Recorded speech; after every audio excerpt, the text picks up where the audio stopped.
All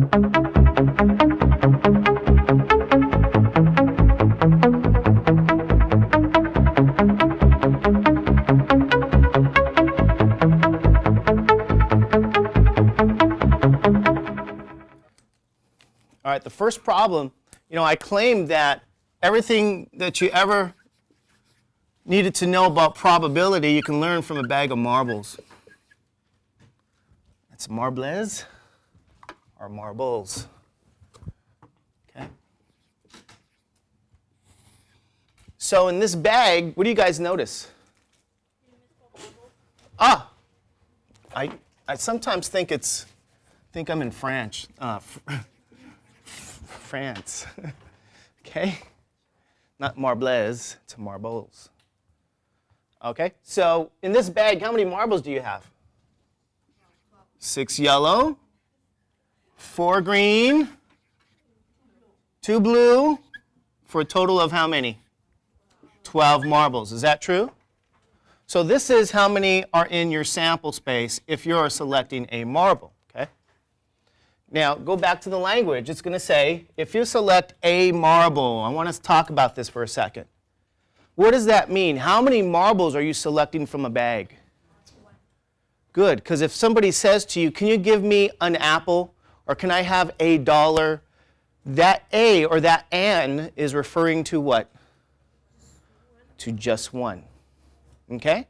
So I want to point this out, that you're selecting one marble, just to point this out, because today we might get to talk about selection of more than one item, and I'm going to prepare you for that.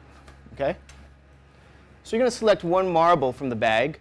The first question says, what's the probability of what? Selecting a blue marble. So the probability that you select a blue marble, isn't that found by determining the number of blue marbles in the bag divided by the total number of marbles? Is that right? So how many blue marbles are in the bag? 2, okay. Is that true? 2? Out of how many marbles? 12. What does that reduce to? 1/6. 1/6. Okay? Notice this. Let's note. What is this value approximated to the nearest thousandths position? 3 decimal places. What does your calculator say? 0. What? 166 or 67? 7. Good, because remember, I think the 6 continues, right? So the thousandths, tenths, hundred thousandths is here, approximated 1.67. Okay? As a percent, this is the decimal representation of 1/6, but as a percent, what percent is this? It's what? 16.7%. Good. Okay? So here's what this feels like and means. That 16.7% of the marbles in the bag are what color? Are blue. However, the probability of selecting a blue marble is 1/6 or 0.167 approximated as a decimal answer. This answer is a percent. It's not a probability. Okay, you guys okay with this? I want to point that out because that's an important detail. What some people do on a test is they write everything that I do, which is okay, but they don't necessarily know which one's the answer, which is not okay. So if you're ever asked this question, what is the probability, what answer do you give? Well, either 1/6, a reduced fraction, or 0.167 decimal, provided they tell you what to approximate. Never give this answer as a probability. It's a what? Percent. Okay? If they ask you for percent, then what do you give? Percent. Okay? So it's just giving what somebody asked for, and that's really important. That's very important. Okay, good. Let's look at the next problems. Oops, or part 2 if you want. Green, what's the probability that it's green? Well, what's the definition? The number of green marbles out of the total number of marbles that are in the bag. So how many green marbles are in the bag? 4. How many marbles do you have? What does that reduce to? 1/3, a reduced fraction. Here's your answer as a probability. Approximated as a decimal is 0.333, I think. Is that true? Okay. Now, as a percent, although they didn't ask you, I want to point out, this is 33 point what? 3%. Okay? So 33.3% of the marbles in your bag are green. Okay, is that easy? Good. The next one, C, what do we select now? Non-what?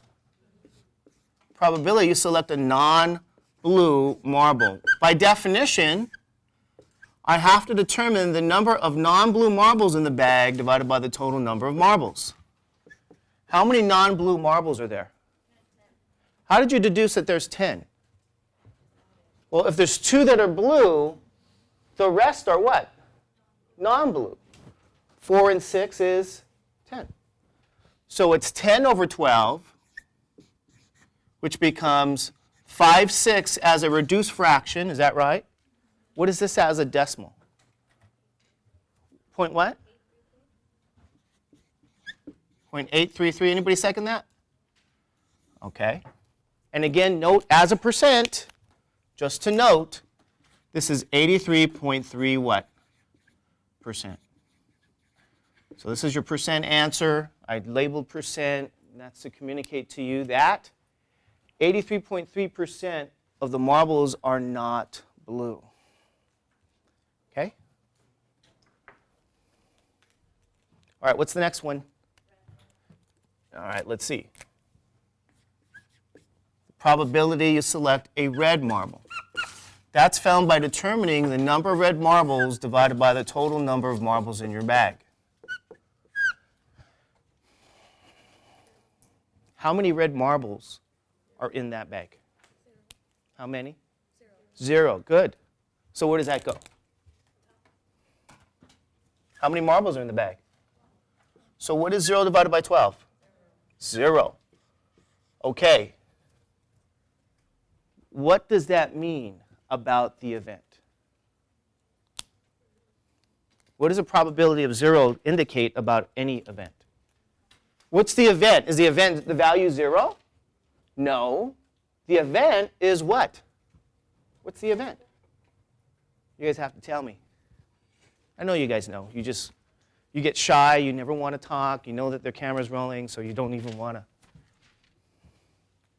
Right? So what's the event in this question?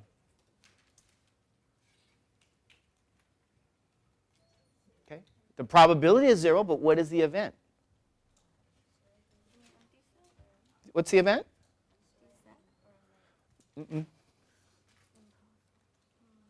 Right? What event are we talking about? Selecting a what? Red marble. So what does that mean? That the event, ladies and gentlemen, the event is impossible. Okay? A probability of 0 means that that event is impossible. Now think about the event.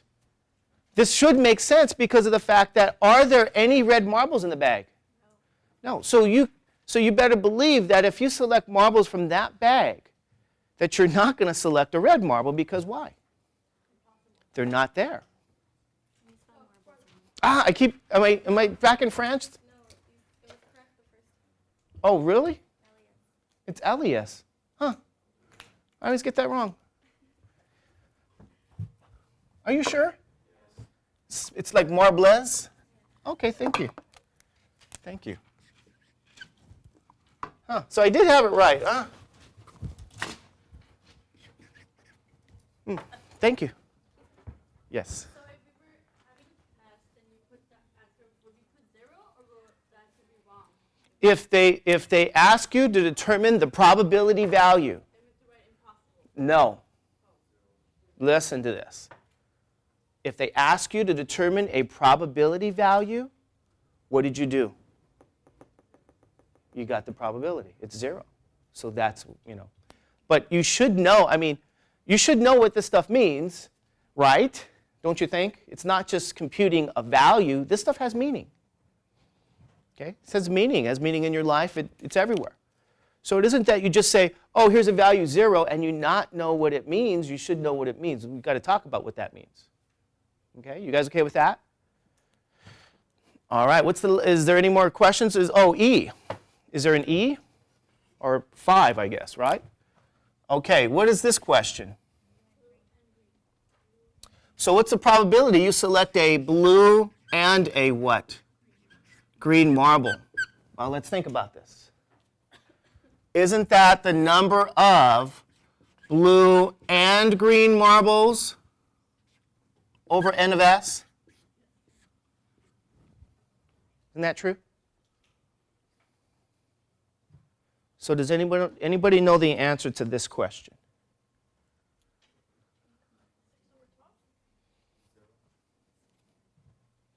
See, how many people vote for 6 over 12? Okay, how many people vote for 0? How many people don't vote? Looks about right. Okay? Do you guys know what does it mean to be a blue and a green marble?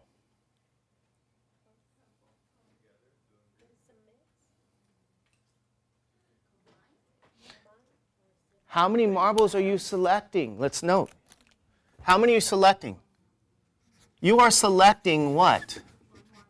1 marble. So what you're doing is you're describing 1 marble here as being what? This marble is supposed to be, here's the marble. It's supposed to be blue. And where's green when you need it? It's supposed to be blue and green. Is that true? So what does that mean? Good. It means that they are 0 marbles that are both blue and green. Okay. Out of how many? 12. Again, the answer is what? 0. Which means the event of selecting a blue and green marble is what? Impossible. Good. And again, why is it impossible? Because there are no marbles in that bag that are both blue and green at the same time.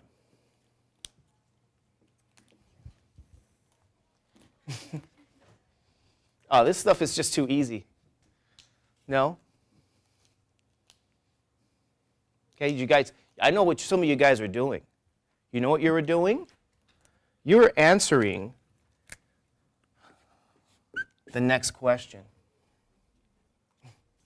You're answering, what's the probability of selecting a blue or a green marble, which is the number of blue or green over the total number of marbles. So,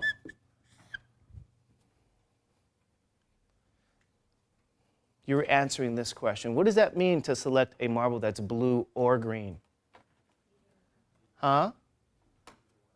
Right. It could be either the blue or the green. Is that true? So how many are there?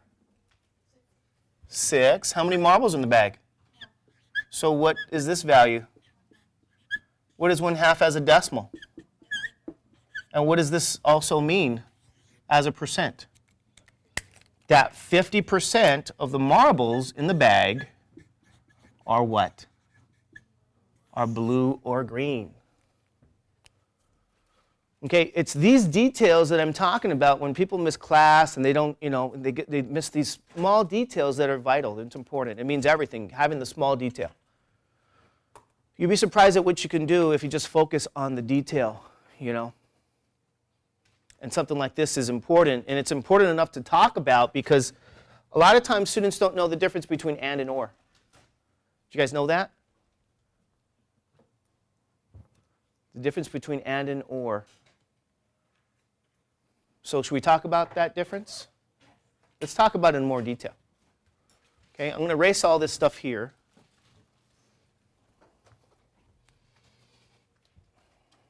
Okay.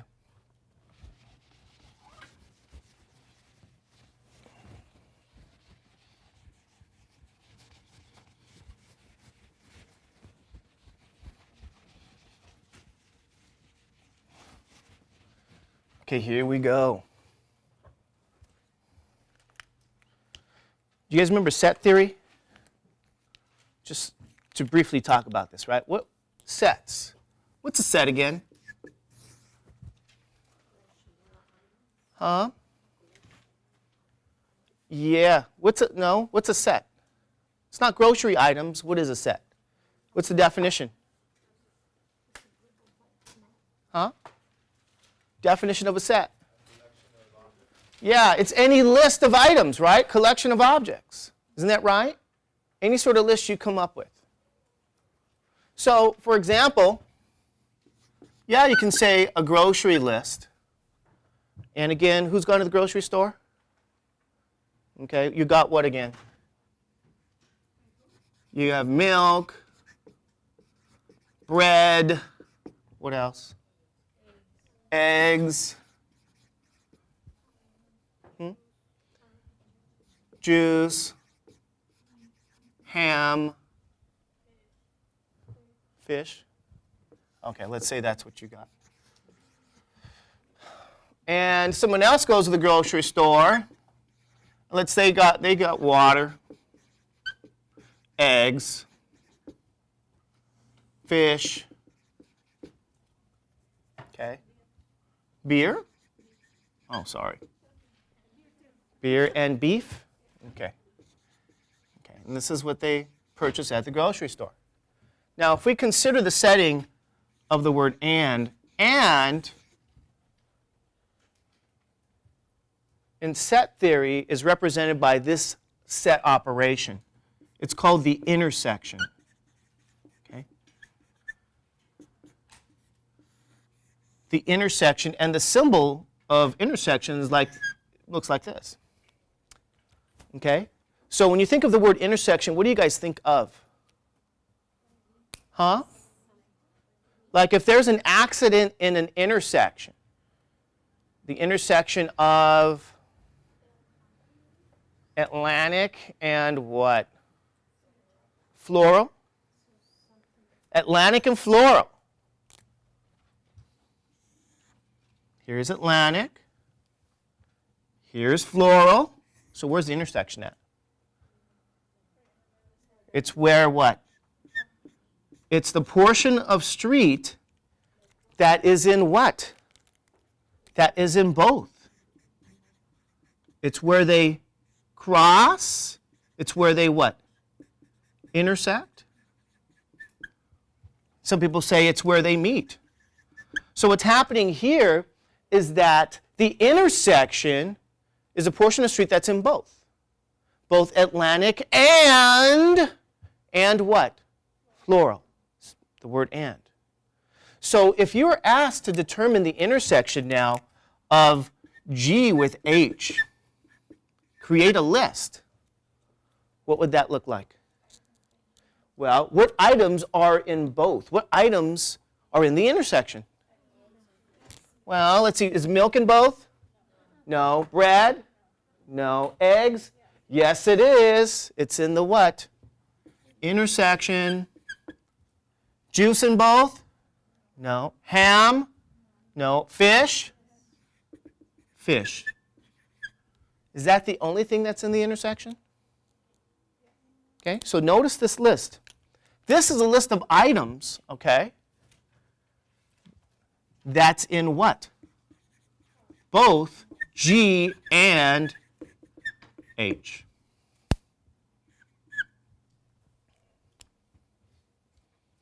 Okay? So the word and is at play here. It has to be in the G and H list. That's in the intersection. It's where they cross. It's where they meet. Okay, contrast that definition with another definition of not intersection, but union. We'll talk about the union here. We're giving you the cocktail party language of this stuff. And that's the symbol that we use for union. Okay? Now, when you think of union, what do you guys think of? Oh, all the romantics in the room, right? Marriage. Nice. A union, what else? What else do you think of when you think of the word union? What's that? The Soviet Union, but what does that mean, Soviet Union? It's what's together, all those states, all those different territories that they conquered and just took. They put together, is that right? So you put these things together. Anybody else familiar with the word union and how that feels? How does that feel? Yeah. Or what does that mean, though, when you form a union at work? Yeah. Oh, yeah, you fight. Well, fight, that's a very good question. You unite together, you fight. I used to be the president of the faculty union on this campus. And I spent, a lot of time, and it's not fighting, it's, what is it? Discussing, it's exchanging ideas. And sometimes people are just so different in their ideas, and sometimes there's agendas that it does become a little, heated at times. So I don't know, fighting, it's defending yourself. I think that's always good to be able to defend yourself. Defend the faculty and whatever. Okay? So when you're talking about a teachers' union like you described, what that is essentially every teacher now bands together, or united under one umbrella. We put them all together, and they're more powerful together than they are what? Alone. That's the premise behind any union. Doesn't matter what union it is. You band them together, they're now more powerful because they're not separate, they're not one. So you're going to now unite, put together, and marry sets. Okay? You guys are with me on that? It's not so hard, right? No? Let's see. Who's getting married? Yowzi, you're getting married? Not yet. Okay. Maybe we shouldn't pick anybody. No. Moshe, you getting married? Not yet, right? Not for a long time. Long time. Let's see. G. Whose name starts with a G? Gina. What does Gina bring to the marriage? Like Gina, maybe Gina has what? Maybe she has a bed, okay. What else? A sofa. She has a television. What else does she have? She has bills because she likes to shop.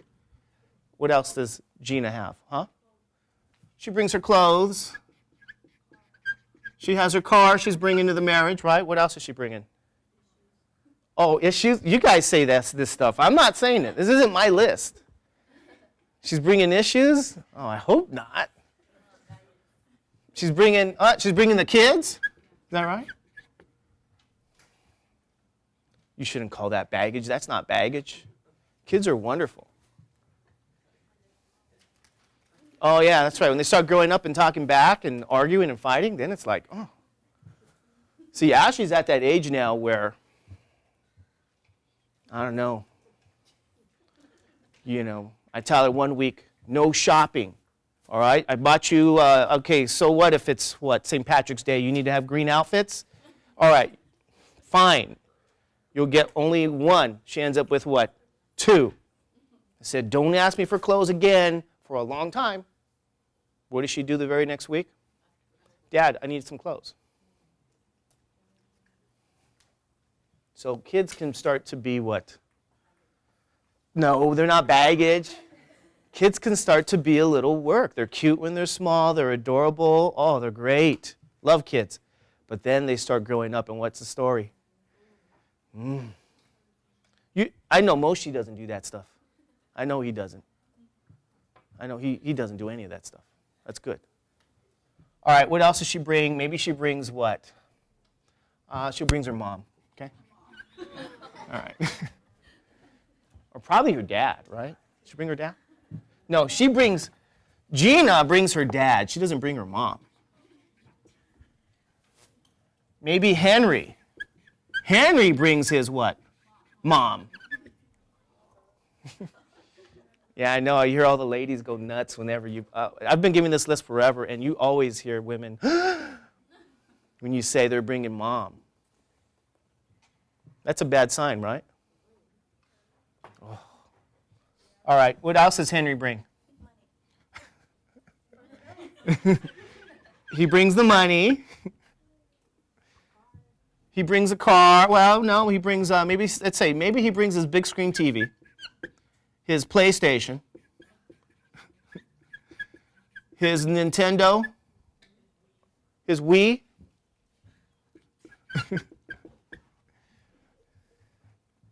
What else does he bring? He brings a couch, he brings a couch, I guess, and sofa. He brings, that's it, okay? That's all he brings.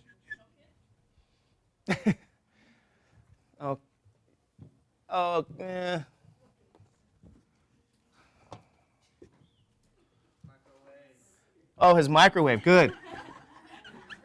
He brings his microwave. So we're going to do this. We're going to form the union between G and H. Forming the union means what? Putting everything together. So start with what Gina has. A bed, sofa, television, bills, clothes, car, kids, dad. And Henry brings his what? Mom. He brings his money. He brings a television, PlayStation, the Wii, sofa. What's that? You guys notice something here, okay? I put all these items on the same list. Is that true? But here's the story. Items that are listed twice are redundant. In other words, they don't need what? 2 sofas. 1 is enough. So get rid of one of the sofas. Which one do you get rid of? His or hers? Okay, it really doesn't matter, but you may have a point. There's a lot of truth to that. It's a lot of truth to that. You're getting rid of his sofa. What else do you get rid of that's redundant because you don't need 2 of... TV, right? Okay, whose TV do you get rid of, hers or his? I'd say hers. Because he probably has a plasma or something. Because if he has a Wii and a PlayStation, then No, you can't get rid of his mom because mom is not redundant. Okay? There is 2 moms, one of the moms has to go. Okay? Is there anything else that's redundant? Listed twice. Is that it? Note the redundant list. The things that we crossed out were what? Do you guys notice that the things that were listed twice are really the intersection? So the redundancy here, the extra TV, the extra sofa, this is the intersection. So taking the union gives you the intersection automatically. It's the stuff you leave out. Okay, you guys okay with that? Good, you get a little extra this morning. Okay, you guys okay with this? All right. What in the world does this have to do with marbles? Well, let's see.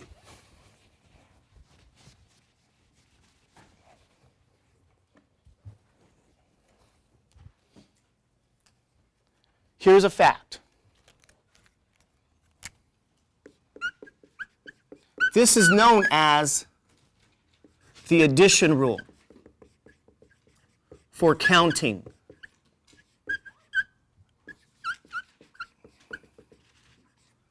Okay? It's the addition rule for counting. And I'm going to show you something here by using what's known as a Venn diagram. Okay? If I have two lists, maybe list A and list B. Okay?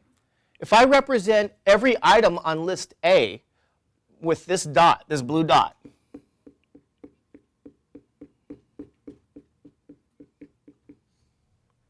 and every item in list B with a red dot,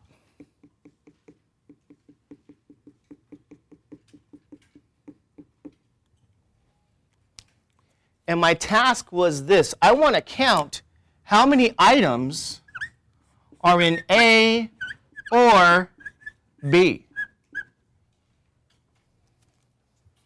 I want to count how many items are in either A or B. Let's do that. Okay? How would we go about this? What do you think? What do you want to do? How do we start to count things? Well, what would you do? You're going to count everything in A. Okay? Everything in A is counted. It's in blue. Is that true? All the blue dots. So you counted all the blue dots in A. Is that right? And then, are you done counting? What do you have to do? Count all the what now?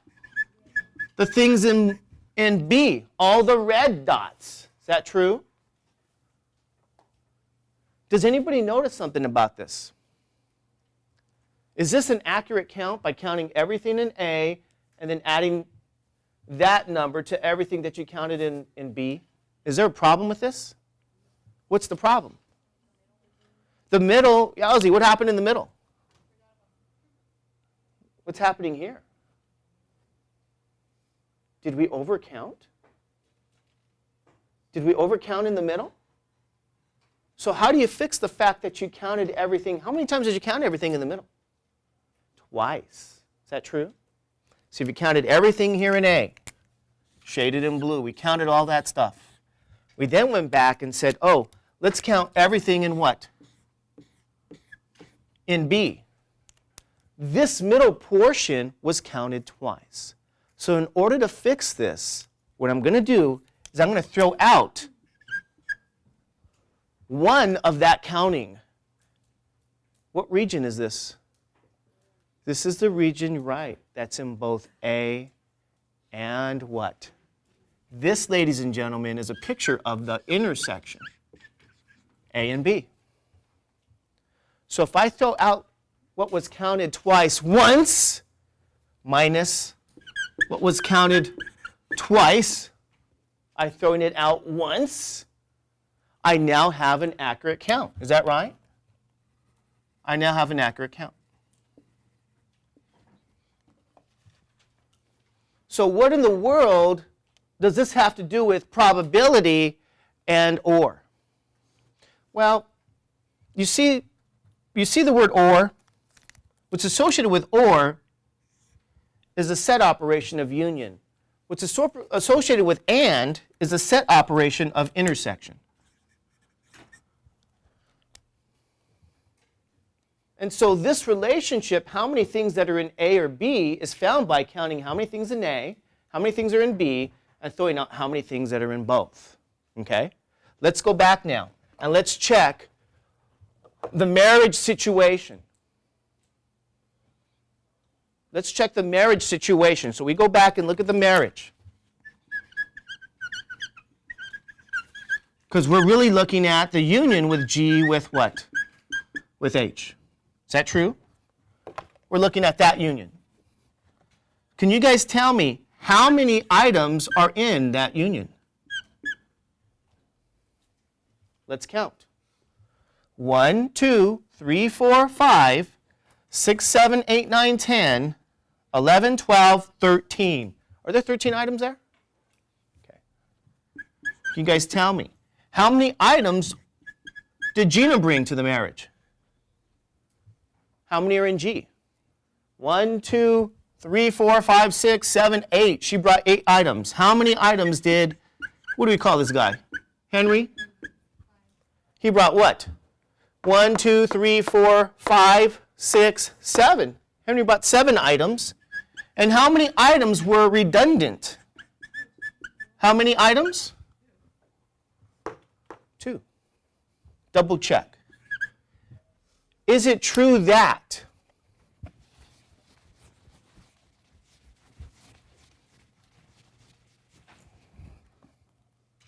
is it true that 13 is equal to 8 plus 7 minus 2? Is that true? What's 8 plus 7? 15. What's 15 minus 2? 13. Okay, so this is used for counting. So why do you care about counting if we're answering probability questions?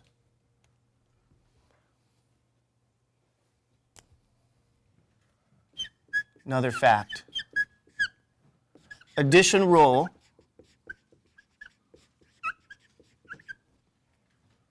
for probability.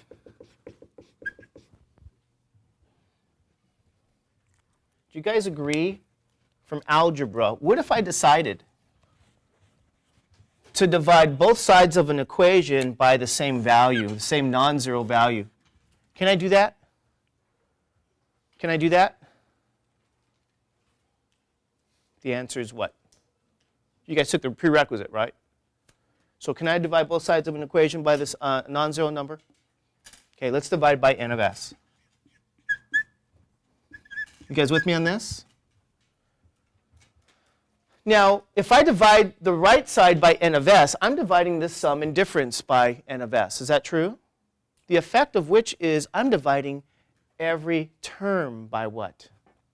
By n of s.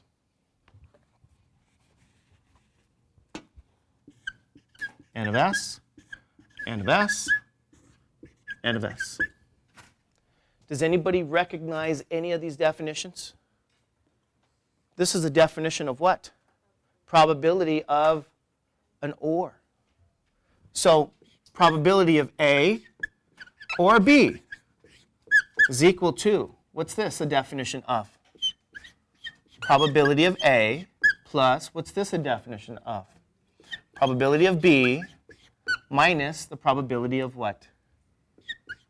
A and what? B. You guys are going to use this fact when you have probability questions that involve the word or. I want to point that out to you. Okay? So notice the warm-up I gave you was designed to help begin discussion of these concepts for new things. Look at the last 2 problems, right? That's what we sort of discussed. But look at problem 6. Isn't that an OR question? We already answered it, but let's use this probability addition rule. So that last question for the bag of marbles, for example, was this. What's the probability you select a what? What does it say? Blue or green marble. Is that true? Blue or green. If you use the addition rule, what does that mean? I have to determine the probability of selecting a blue plus the probability of selecting a green minus the probability of selecting both a blue and a what? Green marble. Is that true? Using the addition rule? So tell me, what's the likelihood or probability of selecting a blue marble? You guys want to tell me? What's that? Didn't we already answer that question? Yeah, I think that's the first one. What was that likelihood? 2 over what? 2 over 12. Good. What's the probability of selecting a green marble? Did we answer that question this morning? 4 over what? 12. Good. What's the probability of selecting both a blue and a green marble? Is it Karen? Carry, sorry. Carry. What's that probability?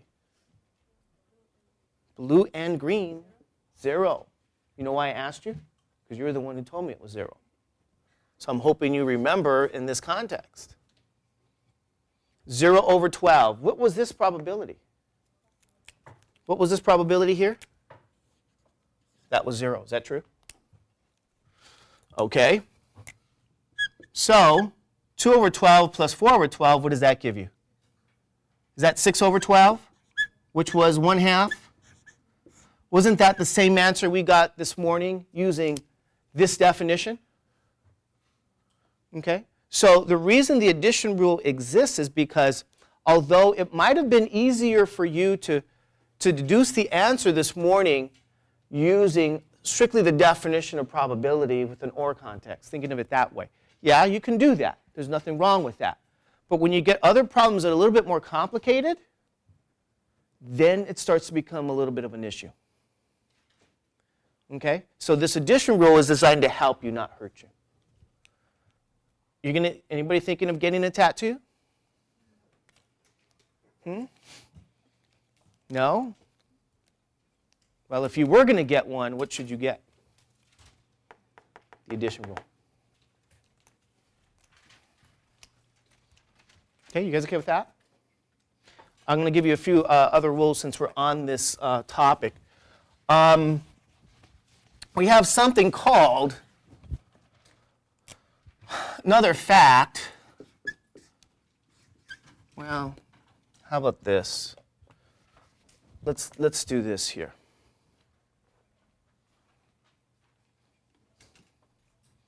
Give you another example. Standard deck.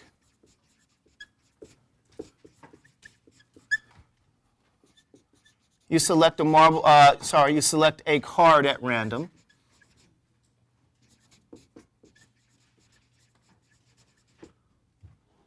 What's the probability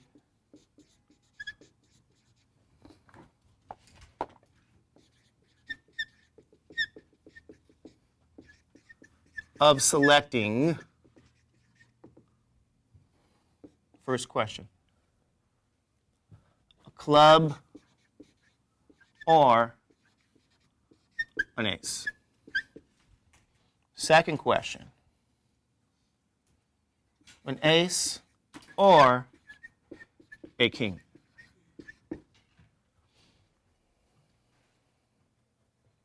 Use the addition rule for probability, this thing here, that we just talked about, derived for these two questions. See what you get. Let's pause, Eddie.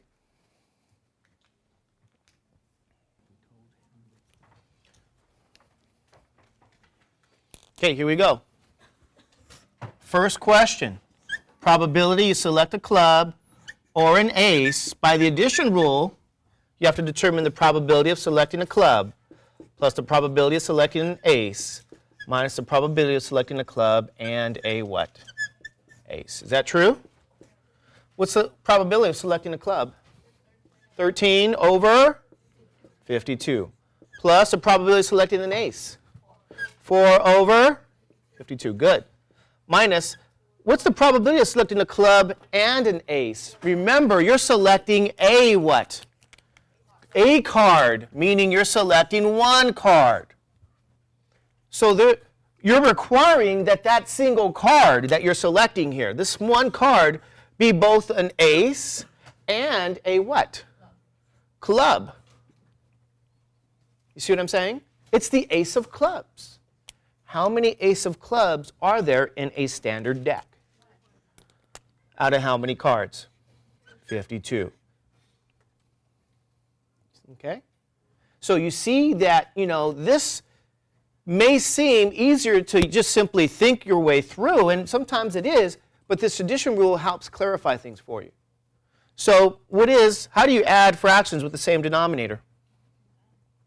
You add the numerators, 13 plus 4 minus 1, what is that?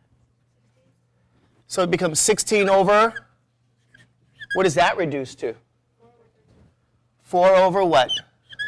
Is that 4 over 13? Okay, good. Compare that to, can I erase this here? You guys have this in your notes? Compare that to.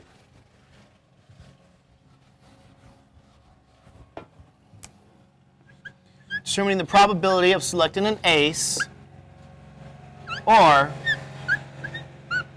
a king. Probability of selecting an ace plus the probability of selecting a king minus the probability of selecting an ace and a what? King.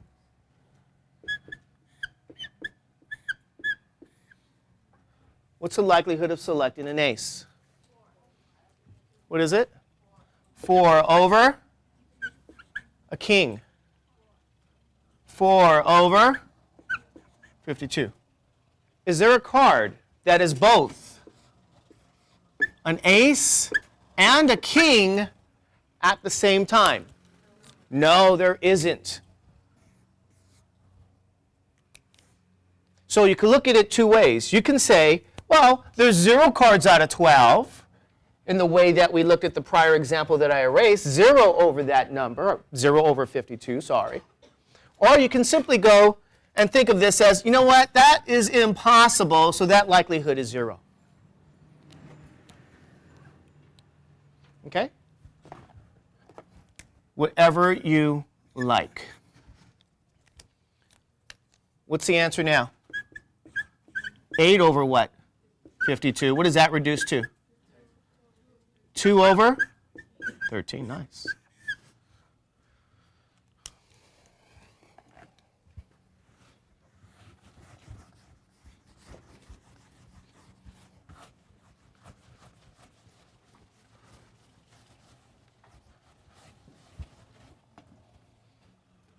Okay, let me give you a definition.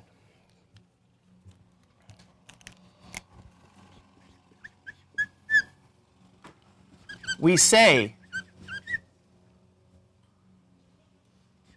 lists A and B are mutually exclusive if the intersection of A and B is empty.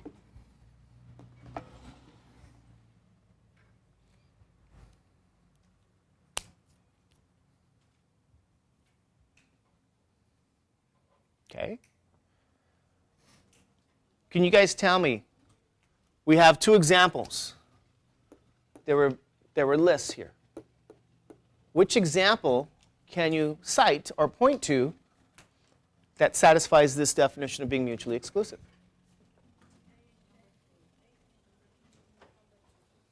Which one? The list of, oh, you're saying what here? The list of aces and the list of kings are? No, the list of aces. In other words, you guys said, oh, this situation. The list of aces and the list of kings. What's their intersection? Nope. Intersection isn't 0. The intersection is what, Moshe? Empty. Outstanding.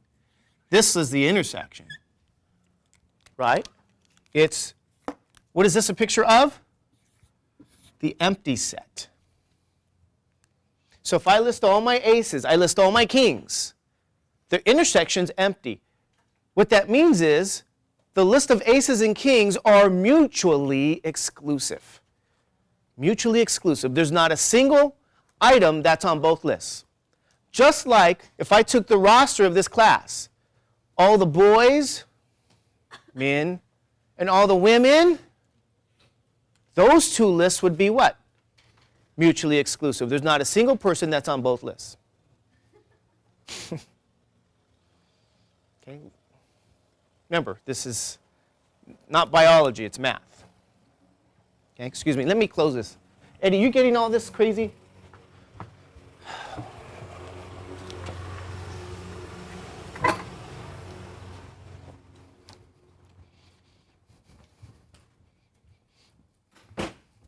always have to fight. Always. Even for this stuff.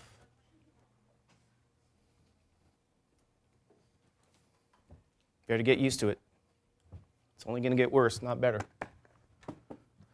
Okay. You guys okay with this idea? Yeah. All right. Now I got a few options here. You want to take a break? All right. Let me get my, we'll take a nice, what? Hour? What are you going to do, go take a nap? We'll give you a 15-minute break, be back at 10:32. All right, we'll give you a few extra minutes, back at 10:35. Know one thing too. Oh yeah. Okay, can I erase all this stuff here? Let me erase this.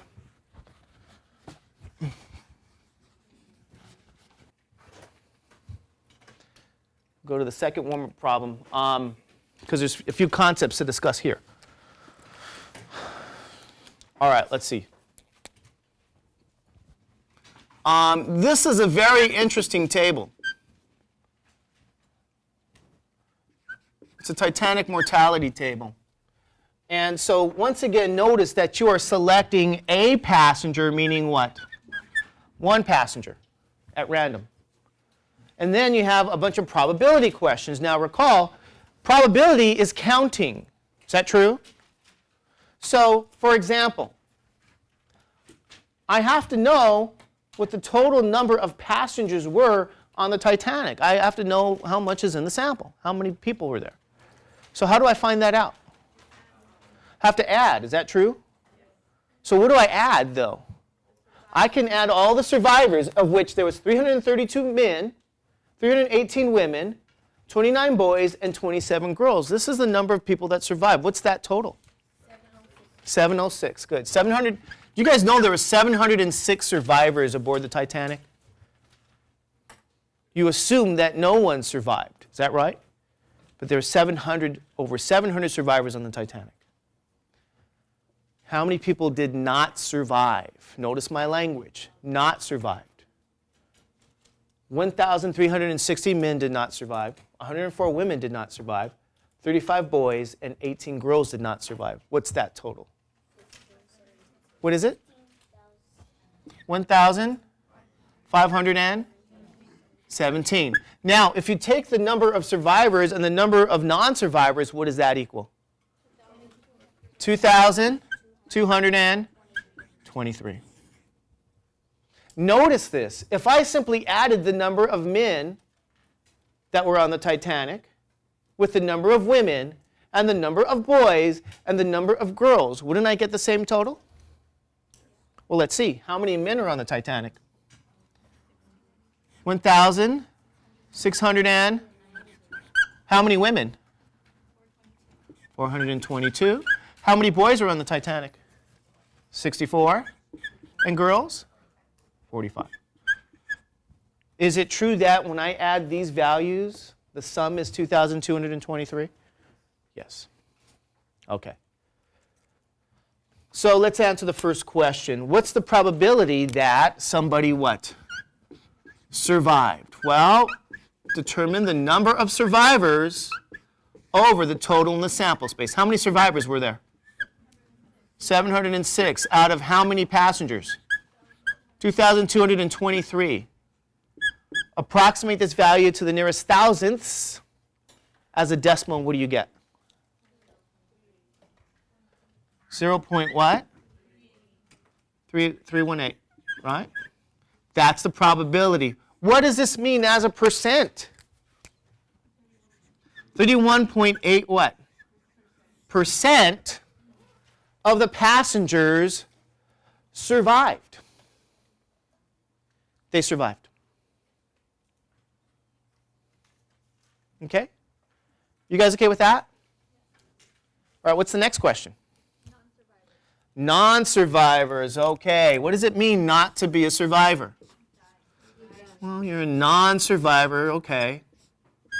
Well, let's see. How do you count the number of non-survivors? We already did. How many is there? 1,517 out of 2,223. What is that as a decimal? 0.662? 682.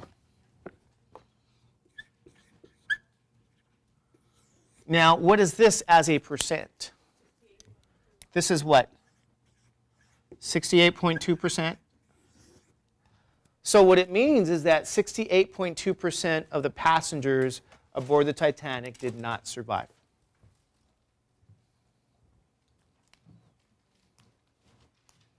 $68.2. Okay? Now, I'm going to show you something that you may think is not necessary. You're going to look at this and go, I really don't need to know this, or I don't really need to use this, but the truth is you do. And I'm going to show it to you or derive this formula. It's called the complement rule for probability, but you want to get used to using it because in order to answer certain probability questions in the future, this is the only way you can do it. So although, like the OR scenario, you could have answered it using that in the future, it's going to be harder to do. So let me give you a fact called the complement rule for counting. Meaning, if I look at a Venn diagram again, okay, and I call this set E, and I count or let all these people be inside region E, what would these people be in? What region are these people in? What would you guys say? The people in red. Good. They're what? They're not in E. Good. They're in the complement. Is that true? Okay, these are people not in E. So, if I count the number of people that are in E plus the number of people that what? Are not in E, that are in the complement, what should that equal? The total, is that true? If these are events, it's the total in the sample space. The number of outcomes that are in E plus the number of outcomes that are not in E, well, that equals the total number of outcomes in the sample space. You guys agree with that? Okay, good. Now again, I'm going to use algebra, meaning I'm going to divide both sides by n of s. So on the left, what you get is n of s is dividing the sum of two terms, which means n of s is dividing each individual term. Is that right? Now, what do you get from this relationship? Do you guys recognize this definition? What is this? This is P of E plus P of E complement is, what's n of s divided by n of s? 1. So here's what's going on. This numerator relationship is the complement rule for counting. I have derived for you the complement rule.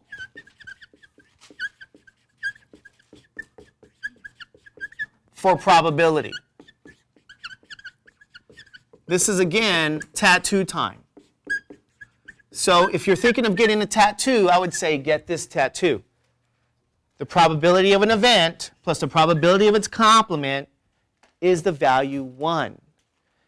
Okay? This is what this fact is. However, what you probably will use is this variation. Meaning, probability of an event plus the probability of its complement is 1. If I now subtract P of E from both sides, what I get is the probability of the complement of an event is 1 minus the probability of the event. I can use this relationship.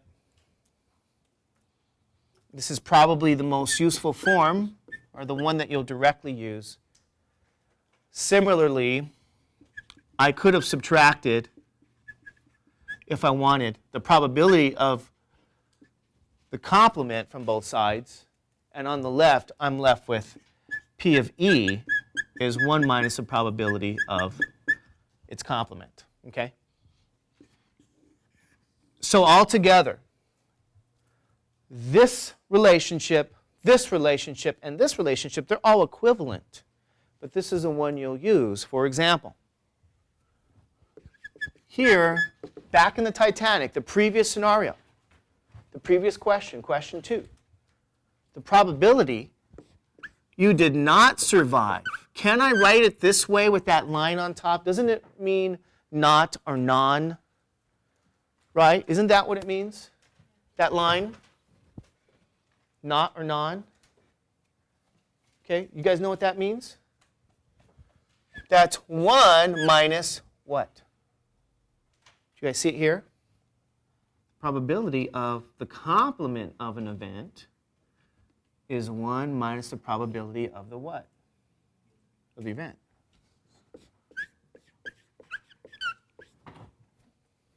Okay? You okay with that? You guys see what I mean? So, this is how you use it. If you can tell me the probability of surviving, I can tell you the probability of not surviving.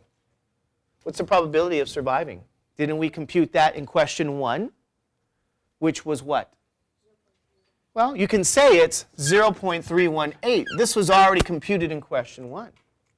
So then what's the complement of that event? Not surviving. What's the probability of the complement? 1 minus 0.318. What is 1 minus 0.318? What is it? 0.682. Isn't that what you got already by using the definition of probability? So this is 0.682. Again, this is not surviving. This is the complement of the event surviving. So the relationship between E and E complement, they're complements. Okay? These are complements of one another.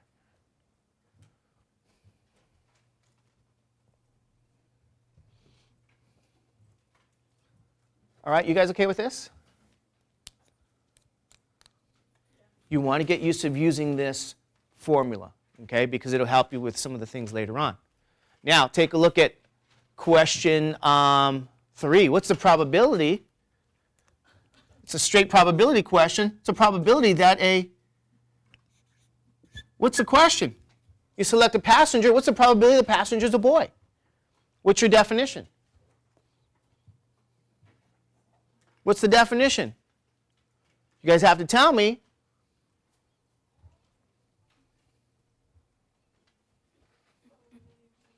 What is it? No, question 3 is what's the probability that you're selecting passengers from that list? What's the probability it's a boy? You have to determine 2 values. What is it? It's the number of what? Boys divided by the number of passengers. How many boys are there? How many passengers? What is this value? Point what? 0.029. What's this as a percent? 2.9%, meaning that 2.9% of the passengers were boys.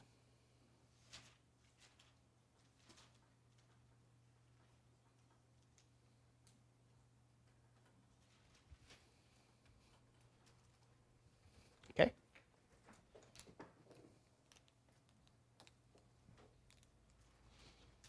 Next question. What is the question for number 4? Not a boy. What's the probability of selecting a non-boy?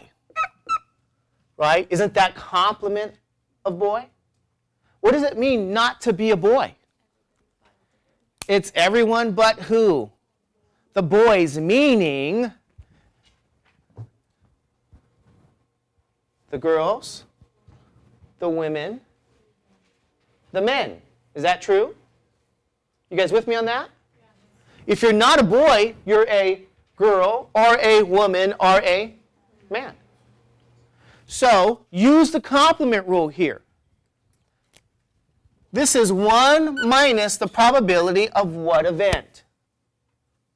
You have to tell me. What is it? It's 1 minus the probability of which event? Boy, good. 1 minus, what was the probability of selecting a boy? 0.029. Isn't this so easy to do now? Your calculator's doing the work. What's 1 minus 0.029?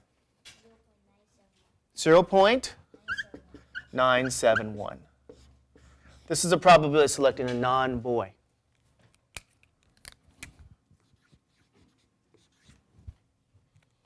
And as a percent, 97.1% of the passengers aboard the Titanic were not boys. They were not boys.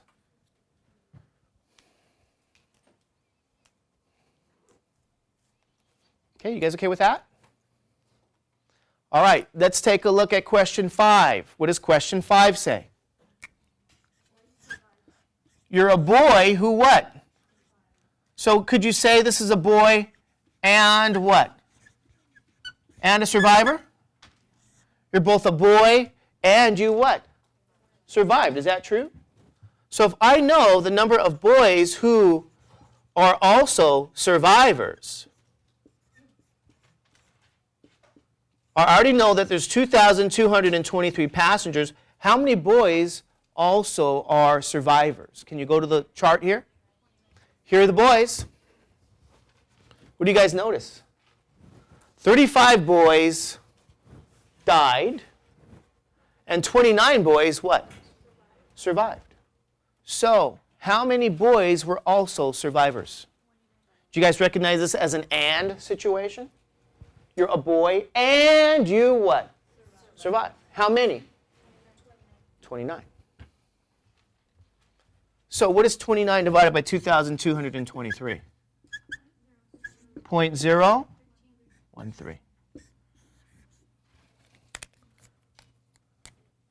So 1.3% of the passengers were both boys and survivors, or boys who survived. Okay? Do we have to do the formula, or could we just do numbers? You could do this, because it's the definition. You could do this.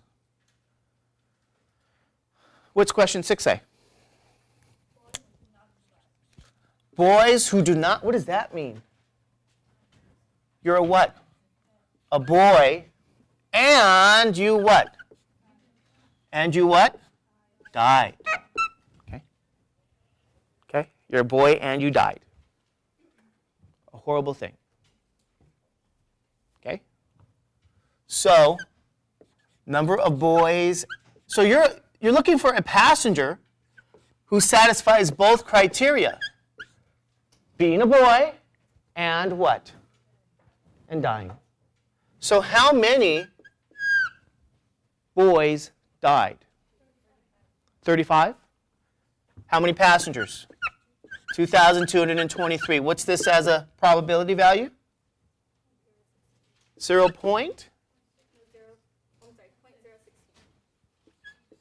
And what is that as a percent? 1.6? So 1.6% of the passengers were boys who died.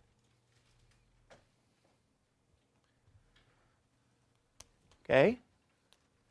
Now let me ask you this follow-up question. Let's note this.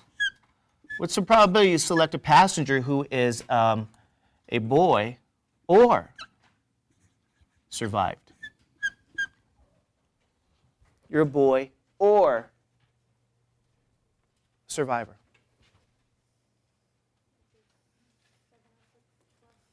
Right? What does the, you see the word what? The word or, automatically, what do you guys think of? What do you think of? You see the word or, automatically. What do you guys think? Tell me. We just talked about this all morning long. What was that rule called? Huh? The addition rule. Good. What is the addition rule? It's a probability passenger is a boy plus the probability of what? Survivor. Good. Minus the probability you're a boy and you what? Survived. You guys okay with this? So what do you get with this? What's the probability that you're a boy? What is it? I think we determined that. Isn't that 64 over 2,223? Is that true? Plus, what's the probability that you're a survivor? Oh, we determined that too. 706 divided by 2,223. Minus, what's the probability you're a boy and you survived? Didn't we do that too? Yeah, what is that? 29 over what? 2,223. Is that true? So what do you get now? You guys remember how to add and subtract fractions with the same denominator? You simply add and subtract the numerators, divide by that 2,223. What do you get now? What is it? 7, 4, 1 over 2,223. What is this as a decimal value? 0.3, 3, 3. Oh, okay. As a percentage, this means 33.3% of the passengers were boys or survivors.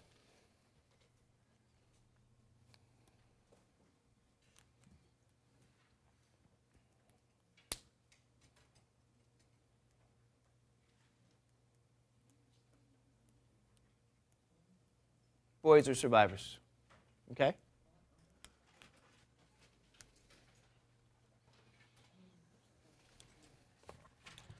Now, here we go. Let's ask you guys this question here. Let's see. Let's change this stuff. Very often, people like to compare various groups. You know, and it happens all the time, and it's very interesting if you compare different groups. Like, for example, if we compare, you know, we like to compare men and women all the time because although there's a lot of similarities between men and women, there's also a lot of differences. Is that right? Okay? So, for example, do you guys know, at one point, I wish I had bought stock in Apple. Apple computers, they were pretty what? They were pretty down at one point. And I just thought, I had an epiphany and said, you know, something in me said, buy stock in Apple. Okay? And I didn't. Okay? Apple didn't have a very big market share of all the personal computers, very small. Was considered a niche market, and you know, PCs dominated much more heavily than they do now. However, there was a strategy that Apple used to kind of change that scenario. It was a very smart thing to do. Happens all the time. It's very smart. Do you guys know what Apple did? Do you guys remember the first iMac computers? What did they look like? Huh? What were the first iMacs? You guys remember? They're in various colors. Grape, tangerine, strawberry, and what else? Like lime. Lime was green, strawberry was red, grape was purple, tangerine was orange. So they designed these computers, these iMacs, with all these bright colors. Does anybody know why they did that? Who? Why? It's a marketing strategy. Yes, but why do that? Who were you trying to sell these computers to? the idea was this. If you're a male, you are more likely to purchase a computer that is either what color? Black or gray? Probably black. If you are not a male, meaning what? A female, a girl, maybe even a little boy, you may like the strawberry. See what I'm saying? So what they did, the strategy was this. Let's sell computers that appeal to women and children. Where do you find women and children? The malls? Yeah, no childcare. All these women are taking their kids, right? No. Elementary schools. Is that right? Do you guys know in elementary schools there's a lot of kids there? And there's a lot of what? Women. There's a lot of women. There's not very many men. Is that true? Who works in elementary school? Do you see any male teachers? Yes. There's some, but is there much more? So the likelihood of a teacher being female in elementary school is much higher than that of a who? Male. So if they design computers that appeal to women and children, then these women are making decisions about which computers to buy. They're more likely to buy the Apple iMac.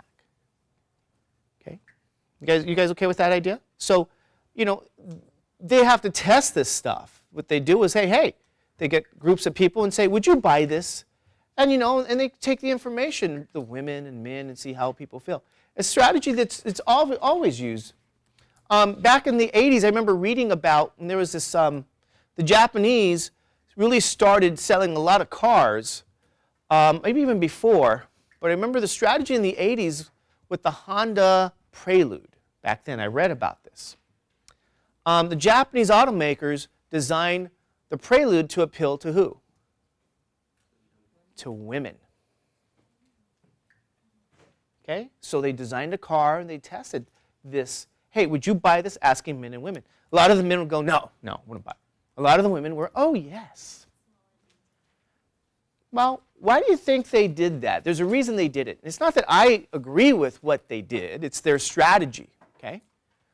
They designed this car to appeal to women because, well, number one, women would buy it. Okay? But why would they focus on just women? What are the men busy doing then?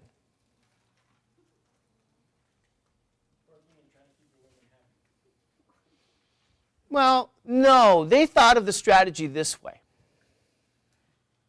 This was their strategy. They thought, you know what? If you're a guy, you're going to want to get some girl in your what? Car. Right? So if she likes the Prelude, isn't she more likely to, jump in your car, get a ride home, right? Because you're in that Prelude?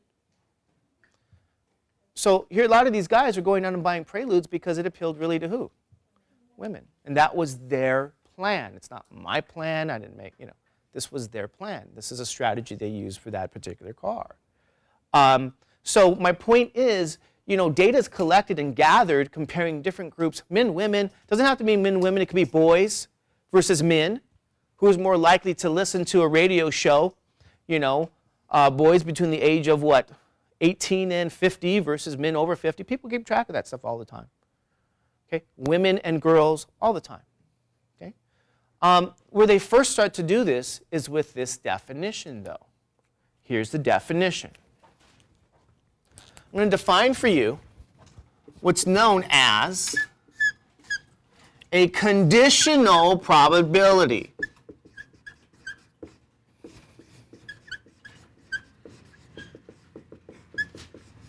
It's a conditional probability.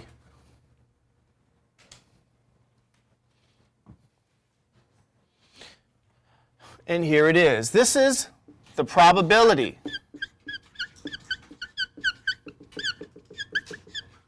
of an event A given that B has occurred,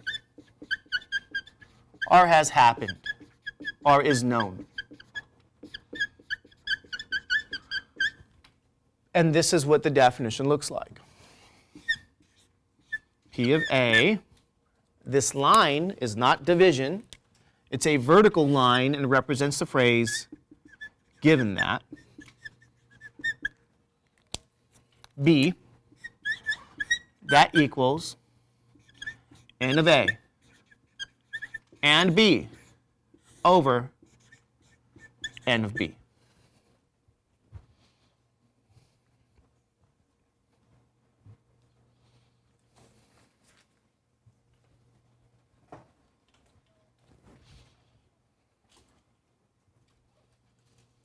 Okay, notice something about this probability definition. What's in the denominator? What's in the denominator? What's on the bottom? N of what? Notice that's not N of S. It's N of B. Okay? N of B. This is your conditional probability definition that we're going to use here. Okay, anybody have any questions on that part? You sure? Okay, let's see how we can use this. Okay, we're going to use this definition. I'm just curious. You know, this problem, this definition, this context that we're discussing is a context that people often use to start, to use this definition for conditional probability. And what people like to use or to point out is the concept of chivalry. Is chivalry dead? What does that mean?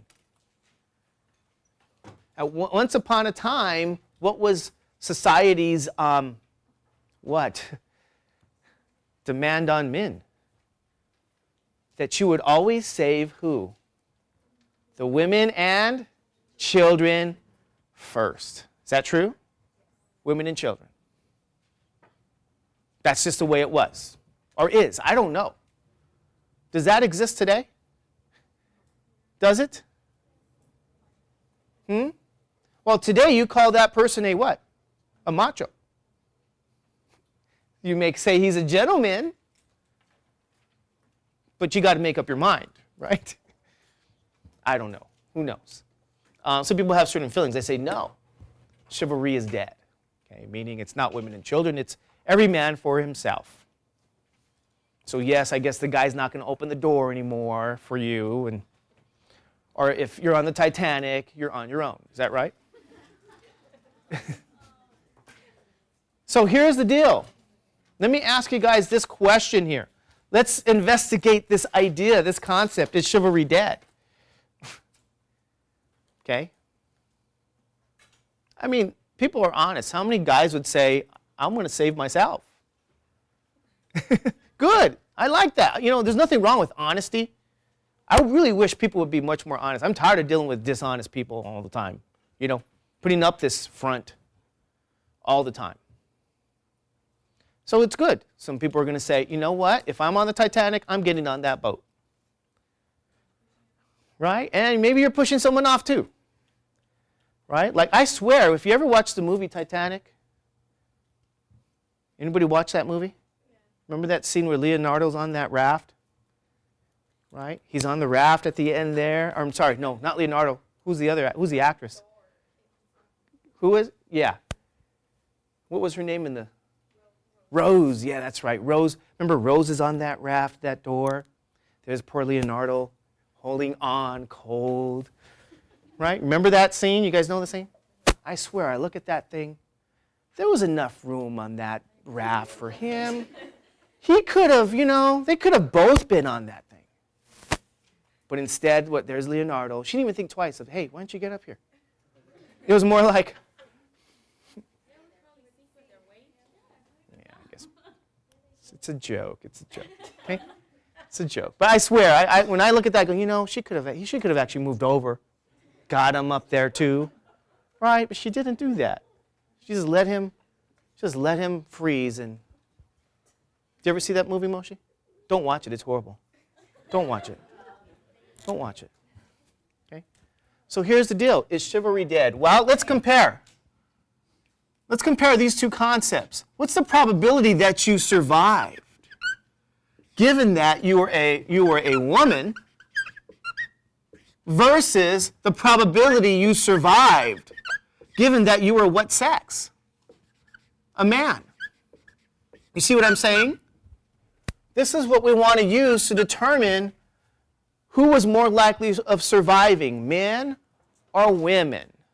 Okay, so here's going to be our question. Which sex? And we're just comparing men and women. We're not comparing males and females. That's a different, thing. But which sex, in terms of the older, groups, was more likely to survive? Men or who? Women.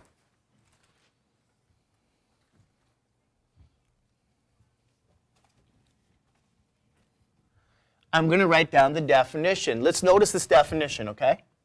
This is a conditional probability. How do we know this is a conditional probability? This line. What would you see in terms of language? This is what you'd see. They'd ask you, what's the probability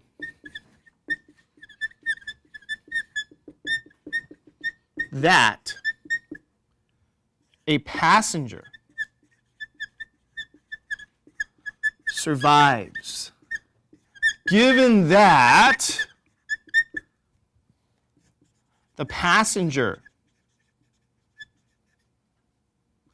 was a woman? On a test, I have written this expression, this question down, and I have, at one point, I underlined the phrase given that. I put it in bold because what was I trying to attempt to do? I was trying to point out to people who read that test by putting that phrase given that in bold or even underlined, or writing it bigger, that this was a what? Conditional probability. Good. This is how you know you have a conditional probability. It has the phrase given that. You guys okay with that? Isn't it in the definition here? Given that. Probability of A, given that B. Probability, this is the notation, of A given B.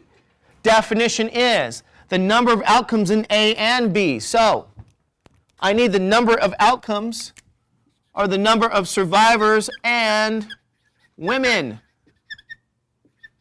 divided by, notice this, divided by N of what? N of B. N of B, the number of what? Women. Now, stop for a second and look at how this conditional probability feels. It feels this way. This is what's really happening. They're asking you, okay, of all the women now, not the passengers, of all the women, how many survived? That's a conditional probability. Probability you survive given that you're a woman. Of all the women now, just look at the women. How many women are there? How many women are in this chart? How many? 422 women are here. So of the 422 women, how many also what? How many also survived? How many? 318. You guys with me on that? What's 318 divided by 422? Right? 318 divided by 422. What is that? What is it? Round it to the nearest thousandths.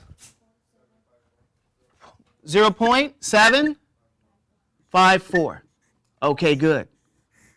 0.754. What that means, ladies and gentlemen, is that 75.4% of who? The passengers? No. Of who? The total is what? Women. 75.4% or 0.754 as a probability of the women survived. We're going to try to count or list the white marbles. There's none. Look at that. What is that?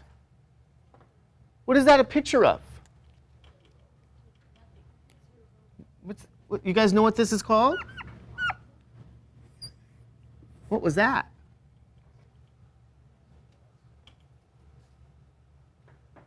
What was that? Or what is this symbol?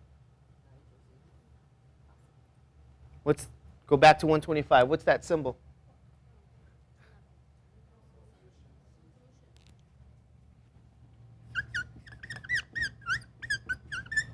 It's the empty set symbol. Empty set. Isn't this a picture of a set that is empty? Why do they associate this with no solution? This is why. Some of you guys say no solution. You want to know why you associate it with that? Because if you were to solve a problem and list a solution set, if your solution set looks like this, that's another way of saying no solution. Okay? Stop. Do you have another tape?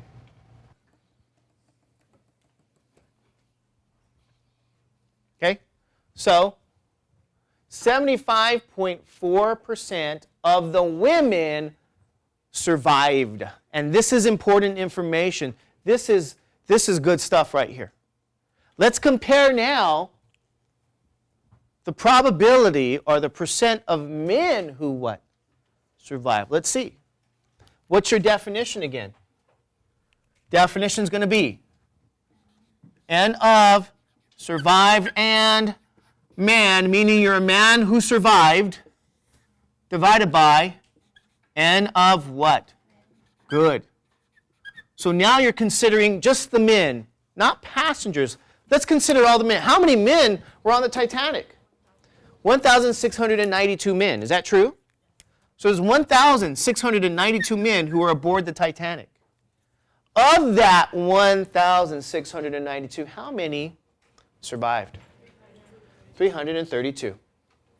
So don't pay attention to just these numbers. Some people go, oh, 332 versus 318. Oh, it's the same number. I don't know what, the problem is. Same number of men, same number of women survived. Well, let's see. What's the context? There was a much more what? Men. So, 332 divided by 1,692. What is that as a decimal? 0.19 what? 6. 0.196. That's the probability. Now, what's this as a percent? 19 point what? 6%. So let's stop and think here. While 75% of the women survived, only what? 19.6% of who? The men survived. 19.6% of the men. So, which sex was more likely to survive the disaster called, the Titanic, I guess? Which sex was, what does it mean by more likely? Has a greater probability value, okay? More likely. Which probability is larger? 0.754 or 0.196? 0.754. What does that mean, ladies and gentlemen? Which sex was more likely to survive? What's the answer? Women were more likely to survive.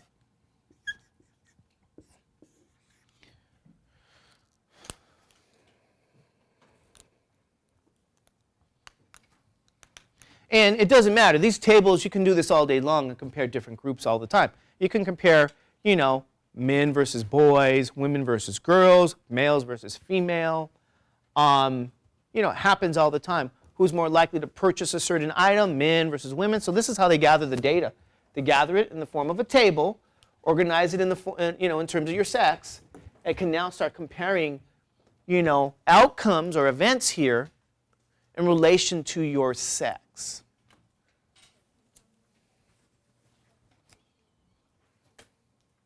Okay, you guys okay with this? Is that easy or hard? It's easy? It's okay. You sure?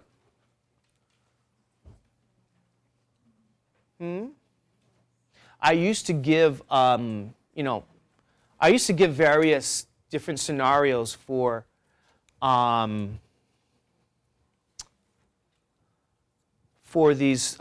definition of conditional probability. And at one point, I had some some information I got from some book about the relationship of criminals to victims. Okay. And we used to, explore that relationship by using conditional probabilities, using the definition. It was a nice exercise. I've sort of since lost that data, got interested in this sort of data and, different data you get interested in. But, I remember pointing out to a class and going through this sort of stuff.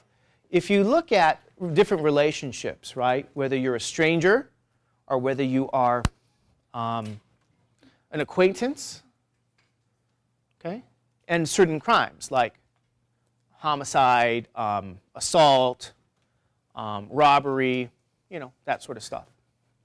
Do you guys know that you are more likely to be killed by who? By who? By someone you what?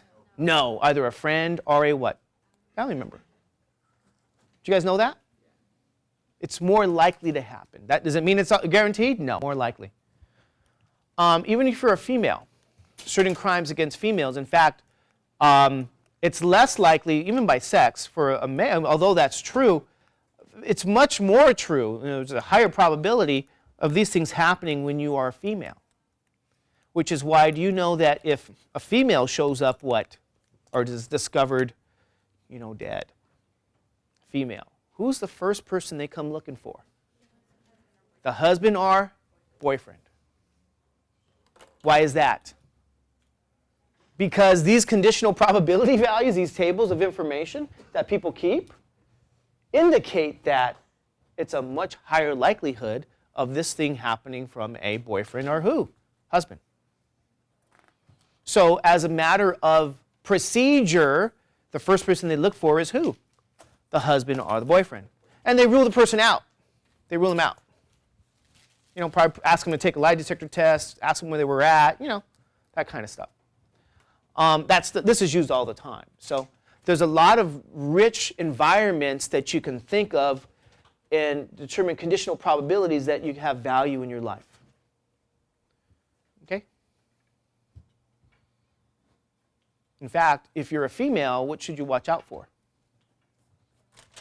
What's that? Jealousy?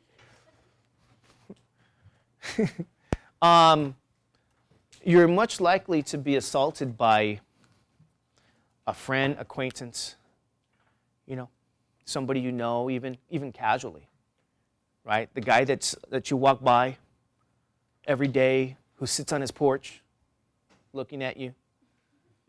You guys know that guy? Exactly. So what do? You guys know, what do you do in those sort of situations? There's also this happening too. What do victimizers look for? What else? What do they look for? Like what? If you're alone, on the cell phone, I mean, I had this sort of discussion with Ashley. I mean, not this discussion. I had a similar sort of episode last night with Ashley because I have a daughter, and they look for. I've been talking about this for years. They look for something in you that says what? A big victim on your head. In other words, you kind of turn away, you pretend that it's not happening. You're not even there. I see you, but I don't see you. You have victim on yourself. So what are you supposed to do? That guy that's always kind of watching you when you come home out on his porch? What do? You just stop and you look at the guy. Say, I see you. Make him feel uncomfortable, not the other way around. So you look at him going, what's going on? You have to say anything. You just look at him. And then, oh my God. Have you ever noticed that? Anybody ever do that?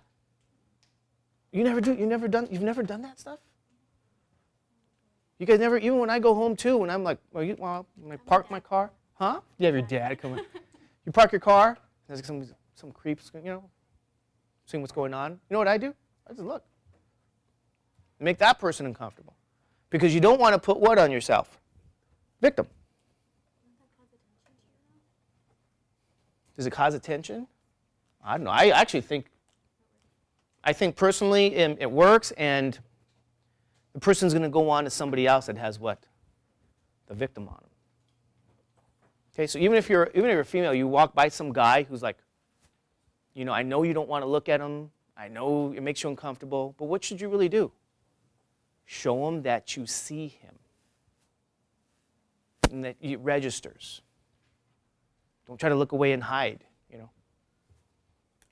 Some of the stuff is true. No? You guys didn't know this stuff? Huh?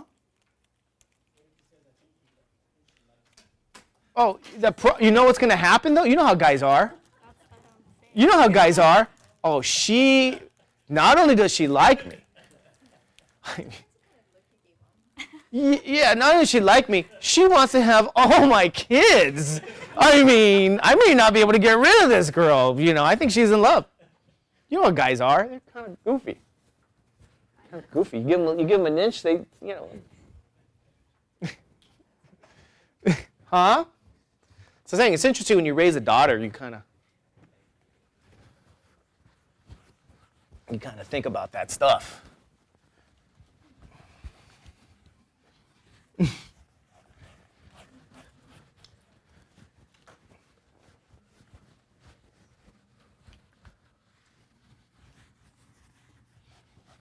No, you guys didn't know this stuff?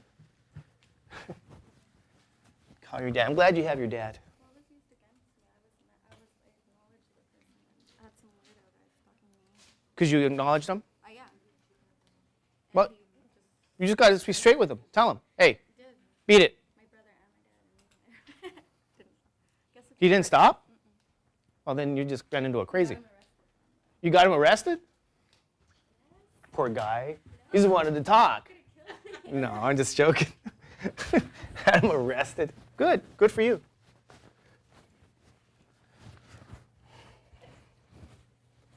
My daughter, you know what my daughter says about me? She's growing up and she's sort of noticing a lot of stuff. She goes, Daddy, you're very protective of me. Very protective. You know, I tell you, absolutely. So I'm always watching out for her. Even if she crosses the street, she doesn't look. Oh, forget it. She look both ways. So Ashley. So yeah, I won't let her play with little boys. Hey, I'm serious. What are you guys? I'm serious. What kind of planet do you guys live on? What the hell? No, I won't. I'm serious. I won't let her play with little boys. Like what happens is, like, you know, we're even at a cousin's house and she's playing with her cousins, and then their friends come over, right? And then their friends have these older brothers, and these older brothers kind of hang out. And then if you let your daughter go hang out with them, all these guys with their older brothers, no, no, it's not just. She goes, somebody's jealous. I tell her, Ashley, nuh-uh. You guys know what I'm talking about? You got to watch what goes on. You can't sit there and assume your neighbors are fine and the older retarded brother that nobody talks about doesn't do anything. You know? You don't know. So I say, Ashley, you're going to sit right next to me. But Dad, I want to go play with those boys. They're going to be fun. You don't play with boys. Because boys have older brothers, or who knows what, you know, is going on there. So you're not out of my sight. So yeah, I'll watch her, take a look, see what's going on, see what these boys are doing. But she's getting at that age now where, you know, you got to watch her. You know, you got to keep an eye. And it's going to get worse. Right? You have a daughter, right? It's going to get worse. How old's your daughter? Exactly. Right? What are you doing? Exactly. You don't let her play with them, right? You go, no. Exactly. Exactly. That's just the way, hey, this is the way this world works. And I'll tell you another statistic. For some of you women, I heard, if this is true, then I want to die. Something like, is it over half? Over half of all women have had something happen to them. Do you guys know that? Over half. Something that shouldn't have happened. Something like over half. I think I remember reading about this. A lot of times people don't like to discuss it. A lot of girls don't even like to talk about it. They won't even tell their parents or, all this stuff. They won't even mention it. Over half. So that's the world you live in. So if you know this stuff, if you know a probability, you compute these values, you think about it, everything that we say and do here is designed to make your life better. You make better decisions. So, when you think about, okay, you have a daughter. You want to protect your daughter? Yeah. What do you have to do? Things you wouldn't normally do. You ever hear of Mama Bear? You ever hear that stuff? Oh, watch out for Mama Bear with her kids. You ever see Angry Daddy Bear? Oh, Mama Bear has nothing on Daddy. Right? Right? Absolutely. Mom's easy. It's Dad. Yeah, so Eddie's starting to get to that age where,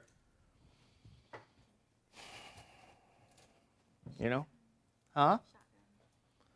More than shotgun. I mean, I got, you name it. I'm trading night and day for those days. Somebody asked, why are you training? Because I have a daughter, and one day, never know. Never know. Never know. You guys laugh. You think I'm not serious. You never know. You never know. What would you ever do if somebody tried to hurt, if somebody tried to hurt, do you guys know that stuff happens? Oh, it's horrible. No, man, sometimes I think I'm talking about it to myself. Am I right, Eddie? A lot of crazy stuff happens. Of course. See, I'm boarding up the windows, you name it. And I pick her up. No spy camera. I'm going to be there. What's that movie, Die Hard? You guys ever watch that latest Die Hard movie? Yeah? You guys remember in the beginning? Somebody was watching this at my cousin's house. We're all there. Well, everybody says, you know what? That's going to be you. Huh? Well, that's you. That's you, Dad. No, I'm not a stalker, but I certainly understand why he did what he did. It's understandable. No? It's understandable. Of course. You have a daughter one day, you're going to do the same stuff. Guarantee you. Okay, let's give you an example then. I'm considering making this one up, but maybe not, because I don't like to do that.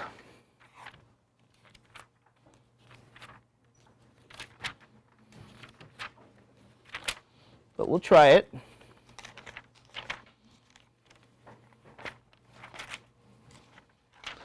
Ooh, I don't know if I should do this one. This might be a little rated R.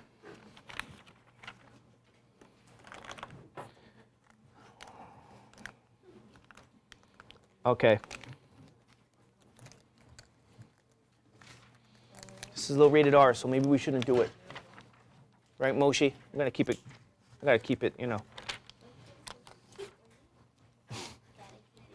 Gotta keep it non-rated R.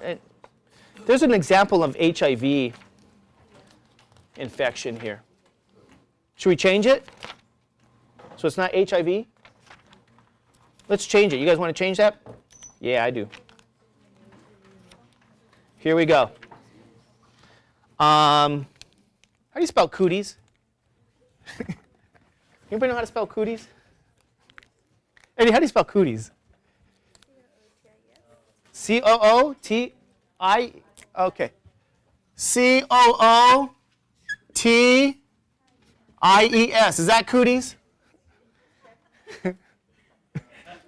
Okay, here we go. Is it D or?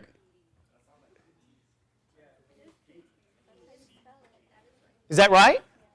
Hey, women and spelling, you can't beat them. Never beat them, right? Okay, you are cooties infected or not cooties infected?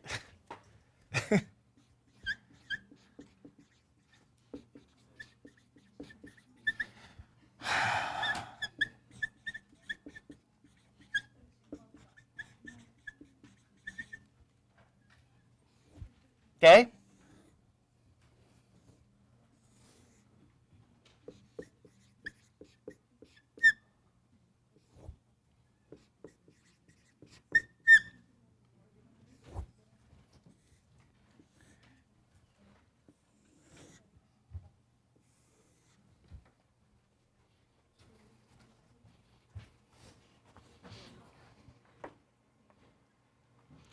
Um, 475, 225.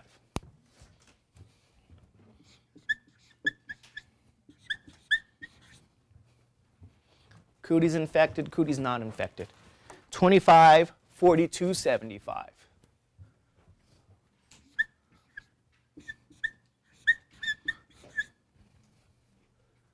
Okay, this is a table of patients at, oh, what hospital? Huh?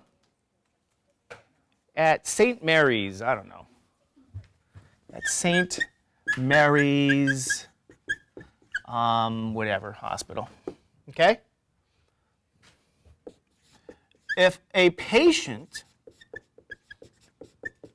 is selected at random,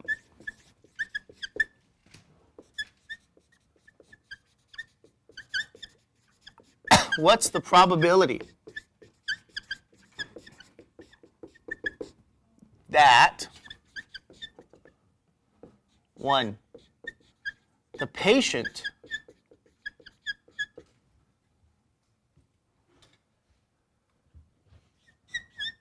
does not have cooties? Given that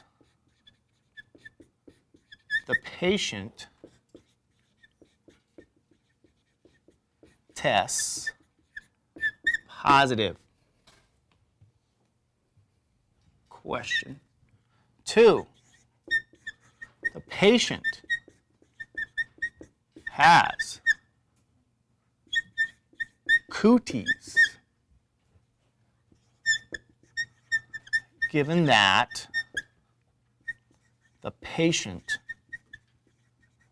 tests negative.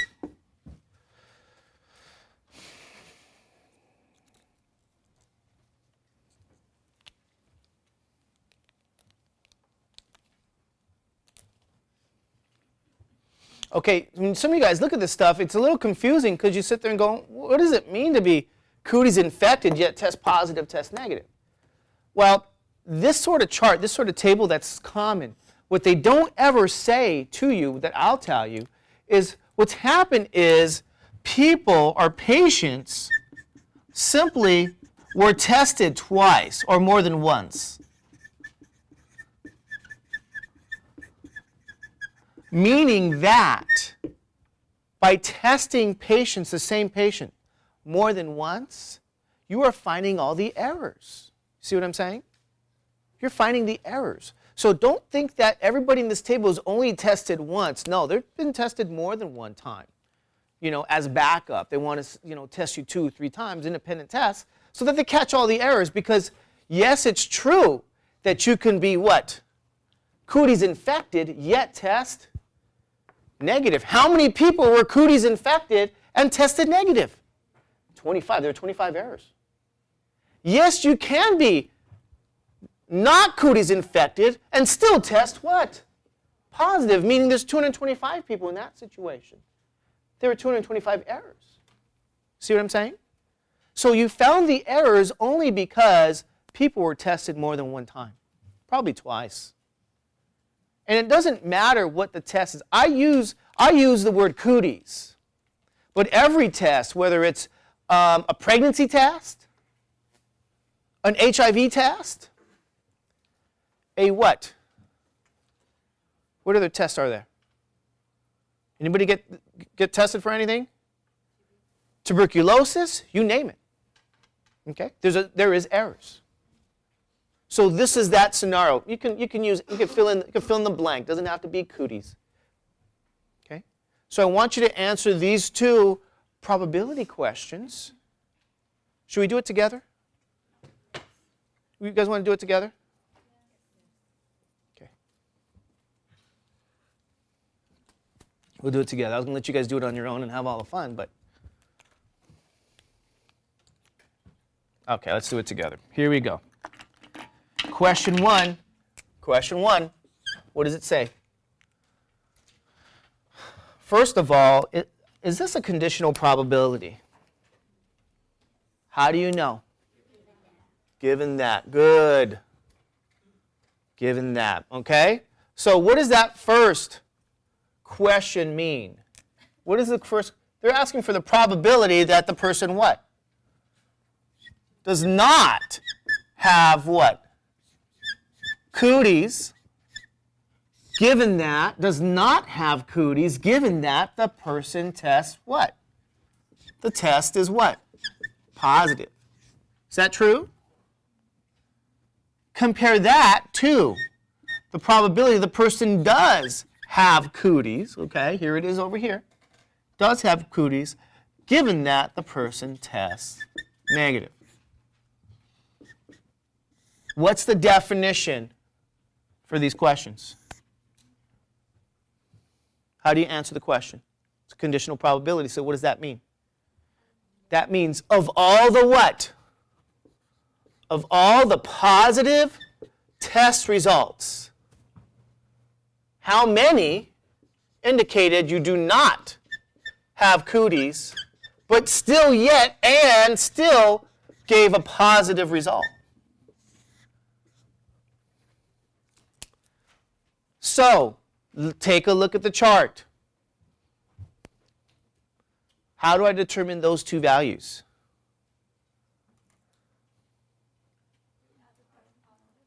Okay, how many people tested positive? 700 people tested positive. Where does that go? The bottom, good. How many people, of the 700 people that test positive, how many didn't have cooties? How many didn't have cooties? 225.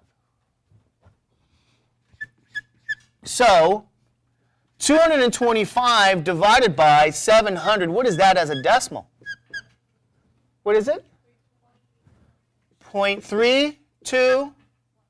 If we approximate this in there as thousandths, it's 0.321. As a percent, isn't that 32.1%? Okay, you guys okay with this? So notice what this means. The condition is that the patient has tested what? Positive for cooties. Is that true? Right? Isn't that the condition? You're testing positive for cooties. But you guys know, of all the patients who tested positive, about 32.1% of them do not have what? Cooties. So here's what's happening. If you ever test positive for cooties, if you get it, you test positive, right? What's the first question you're going to ask? Test me again. Why? You're going to make sure, because in this test, 32.1% actually did not have what? Cooties. Do you guys know what this phenomenon is called? Where are the nursing majors? This is a false positive, meaning that you tested positive for the infliction, but you really do not have the infliction. You test positive for cooties, but yet you don't have it, okay?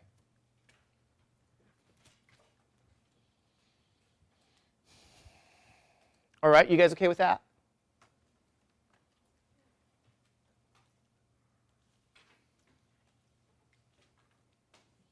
The second situation is known not as a false positive. This is a false what? Negative. Meaning, guess what? They're asking you to determine the likelihood that you have cooties, given that you tested what? Negative. So of all the people that tested negative, number that test negative, how many have cooties and test what? Negative. So tell me, How many people tested negative here? How many? 4,300? 4,300 people tested negative. Okay. Of the 4,300 people, how many also, or how many of those 4,300 had cooties? How many? 25. So that 25 over 4,300, what does that become as a decimal? 25 over 4,300, what is that? What is it? 0.00 as a percent. As a percent, it's what? 0.6%. That's less than 1%. A false negative. Less than 1% of those cases are false negatives. So don't think that it should have an equal value of false positive or equal probability, equal likelihood, false positives as false negatives. In this case, no, you have a much smaller probability of having a false negative. Okay? So if you test negative, it's still likely, not very much. Sorry, it still can happen, 0.006 probability, that you actually have cooties, even though you tested negative. So does anybody here, has anybody ever had these sort of tests in their life? Okay, anybody have these tests? A cooties test or any other test? Am I the only one? Okay. Guys, you know how this works? Because we'll look at the probability values. You know how this works? Notice this. The false negative is a small probability. So if you test negative, there's a likelihood that you could still have cooties even though you tested negative. But that is small. Is that true? So when you test negative, you want to know what happens? They don't call you and say, hey, come test again. See what I mean? So you may sit there and go, I just got tested for cooties. Good, I'm happy. What can be the case? You may still have cooties even though you tested negative because there's an error. Now what happens is, of those people that test positive, that's the first thing you go, oh my God, what's the likelihood I do not have cooties but I tested positive?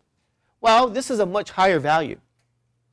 And so what happens is, of people who test positive for anything, pregnancy, tuberculosis, cooties, whatever, there's a follow-up test. Is that true?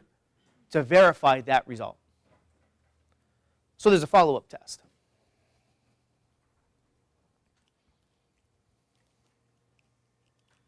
Okay, you guys okay with this?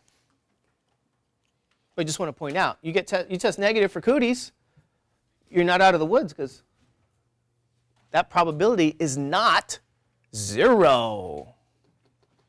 It's not likely, but still possible. Okay, you guys okay with that? Is it break time again? Good. It's a good time to break. Good.